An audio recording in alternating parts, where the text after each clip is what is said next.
वह बालक क्यों हंसा। चित्रकूट नगर में एक राजा रहता था। एक दिन वह शिकार खेलने जंगल में गया। घूमते घूमते वह रास्ता भूल गया और अकेला रह गया। थक कर वह एक पेड़ की छाया में लेटा कि उसे एक ऋषि कन्या दिखाई दी। उसे देखकर राजा उस पर मोहित हो गया। थोड़ी देर में ऋषि स्वयं आ गए। ऋषि ने पूछा, तुम यहाँ कैसे आए हो। राजा ने कहा, मैं शिकार खेलने आया हूँ। ऋषि बोले, बेटा तुम क्यों जीवों को मारकर पाप कमाते हो। राजा ने वादा किया कि मैं अब कभी शिकार नहीं खेलूँगा।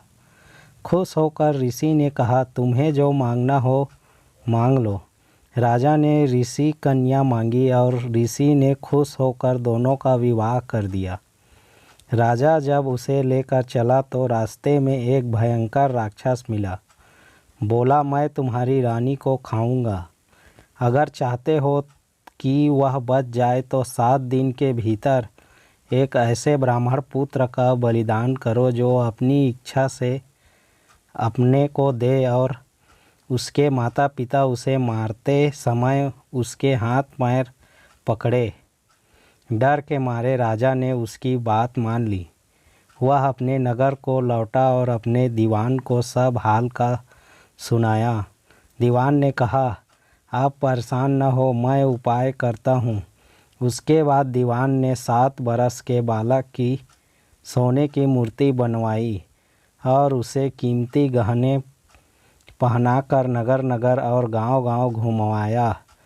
यह कहलवा दिया कि जो कोई 7 बरस का ब्राह्मण का बालक अपने को बलिदान के लिए देगा और बलिदान के समय उसके माँ बाप उसके हाथ पैर पकड़ेंगे, उसी को यह मूर्ति और 100 गांव मिलेंगे। यह खबर सुनकर एक ब्राह्मण बालक राजी हो गया। उसने माँ बाप से कहा, आपको बहुत से पुत्र मिल जाएंगे। मेरे शरीर से राजा की भलाई होगी और आपकी गरीबी मिट जाएगी।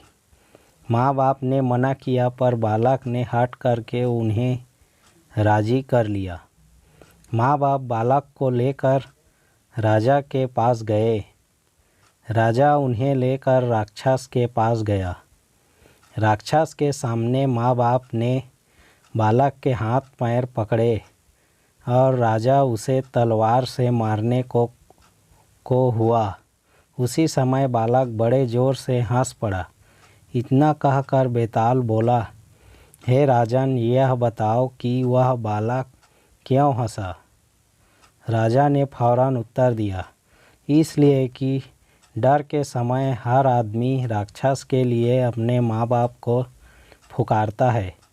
माता पिता न हो तो पीड़ितों की मदद राजा करता है। राजा न कर सके तो आदमी देवता को याद करता है।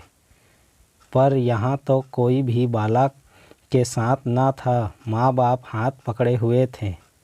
राजा तलवार लिए खड़ा था और राक्षस भक्षक हो रहा था।